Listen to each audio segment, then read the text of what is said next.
doesn't love carbs? Pasta, a big bowl of fluffy white rice, or how about a freshly baked French baguette? Yeah, we all love our carbohydrates, but in the quest to remain fit and healthy, and often, of course, to lose a little bit of weight, the question that continues to plague many of us is, how much and what kind of carbs should we be eating?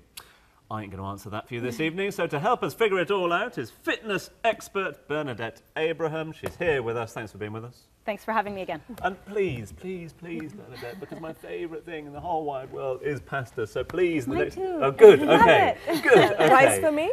The C word, of course, we're talking about today is carbohydrates, which a lot of people now are thinking, ooh, bad word, that's what's making me feel unhealthy, etc.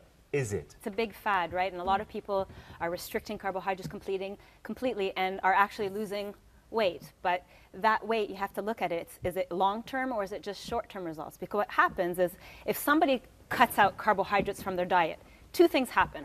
If you eat breads and pastas on a regular basis and then all of a sudden you cut those foods out, well, you've decreased your calorie intake. So as a result, and if you haven't replaced them with something else, as a result, at the end of that week or 2 weeks, obviously you're going to be in a calorie deficit, which will lead to weight loss. Right. Now, the second thing is, when you restrict carbohydrates, okay, it's the stored form of carbs is called glycogen. And for every gram of glycogen, it attracts 2.6 grams of water into the cell. So if you suddenly stop ingesting carbohydrates, what happens? That fluid, that water, flushes out of the body. Right. And so when you step on the scale after a week or 2 weeks and you go, oh, you know what, it's working, well, it's just because you've lost water. And it's not actually because the carbohydrates that are causing you to lose weight. Don't blame the bread. Well, cutting out carbs, at least it's a common belief that it's the easiest way to lose weight, and people tend to go on a high-protein diet. So do you think protein is a better substitute if you want to avoid carbs? We need all the macronutrients, and carbohydrate is one of the macronutrients. It is our main energy source. It's actually brain food. That is what the brain uses for energy. It's the only source of energy for the brain. So if you're not taking in enough carbohydrates, you'll feel lightheaded, you'll feel dizzy, you'll be cranky and moody and biting everyone's heads off.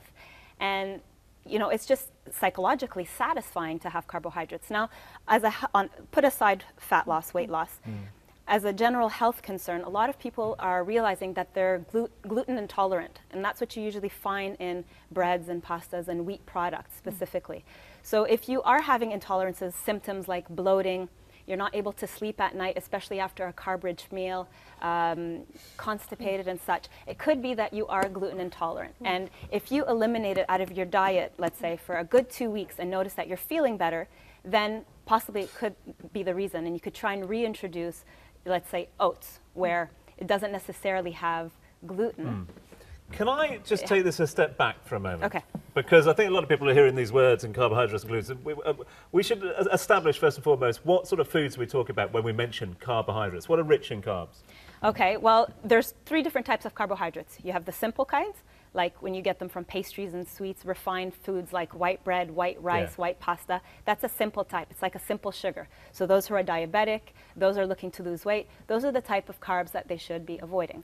You also have fibrous type of carbohydrates, which come from vegetables. And those are loaded with fiber, and you need to be getting them in. Okay. And then you have the complex carbs, which are your starches mostly. So other alternatives, so it doesn't mean you're going to cut out bread completely and then you can't have any starches altogether. You have other non-glutinous, naturally complex carbs, such as brown rice, millet, buckwheat, quinoa, and oats. I was mentioning oats does have gluten, but it doesn't have gliadin, which is the subset to gluten which causes the irritation in some people. Okay. So those are generally the more accepted starches that people can have. I never knew that veggies were a carb.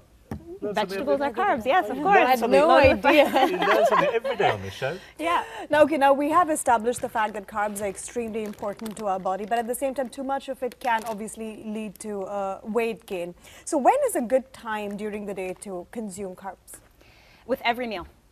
Oh. Absolutely. Even With every dinner? meal, yes. If you choose natural, slow-release type carbohydrates, like the ones that I mentioned, it's going to provide you with the energy that you need to continue all day. Simple forms of carbohydrates like fruits, for instance, that's best consumed either as your snack in between your main meals or especially after a workout. That's the perfect time to take in a simple form of carbohydrate.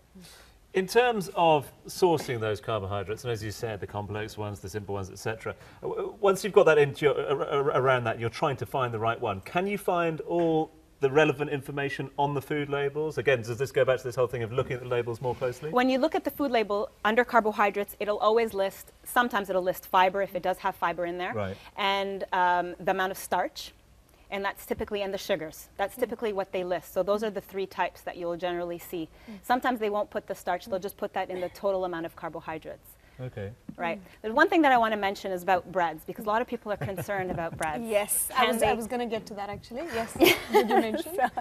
So one tip, when I take people through the supermarket and I help them shop for foods, like we were mentioning, white bread is a simple type of carb, the type that we generally want to avoid and limit.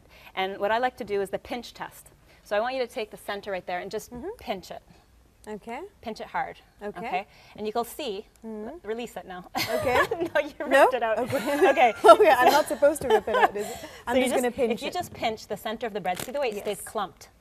It didn't pass the pinch test. Right. A whole grain bread should be dense, should crumble, should fall apart, and when you pinch it, this bread is now hard. When you pinch it, it should bounce right back. So you know So what it shouldn't stay clumped together. You know what I envision now? Thousands of people going to their local supermarket and just Pinching pinching the bread bread. all evening Yeah, long. because I always thought if a bread crumbles easily, it's not good. It's not of top quality. No, that's better. That means it's whole grain, it crumbles, it falls apart. And then also if your bread is dense and heavy, the heavier and more dense it is, the better it is for you. Okay, so that's some good advice. Go and try the pinch test this evening somewhere. Just ask in advance. Buy the bread first before you try it. And of course, the pasta as well. You don't have to cut that out. Just go for the healthier option, yeah? The whole wheat option. And again, you're not going to be eating pasta every day unless you're in Italy, right?